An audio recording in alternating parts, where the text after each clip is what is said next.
titre, des prières, des hommages religieux entre chrétiens et musulmans. C'est l'image qui restera de cette journée, la fraternisation en quelque sorte entre les croyants à Saint-Étienne-du-Rouvray. Une cérémonie était organisée à l'église et à la mosquée. Liliane Elcognon avec Valentin Collard. Les prêtres de l'église catholique de la ville qui prient avec la communauté musulmane de Saint-Étienne-de-Rouvray quelques jours seulement après l'attentat. Des représentants de l'église en deuil qui ont tenu à prendre la parole pour rassurer les fidèles de la mosquée. Quand il y a un événement de ces gens, généralement, il y a un risque d'amalgame. Laissons personne nous diviser. À la sortie, tous sont venus les saluer. Des condoléances poignantes pour ce prêtre très proche du père Hamel. On vous sent très ému, mon père.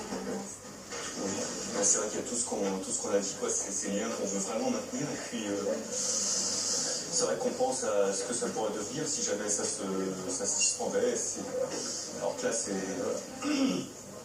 là, on voit ce qu'il y a de plus beau entre l'humanité. Car ici, la mosquée partage le même terrain qu'une des églises de la paroisse. Et les deux communautés cohabitent depuis des années.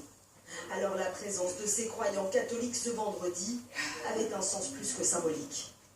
On va construire des ponts et on va détruire les murs qu'on a commencé à installer. J'espère que ça va continuer sur cette lancée-là. Ils n'arriveront pas à nous détruire, ils n'arriveront pas à couper ces liens.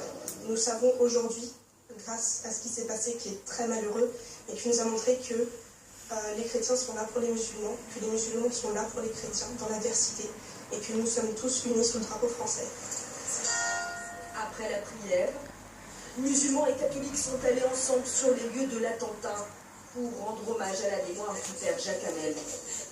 Deux communautés qui semblent désormais plus soudées que jamais.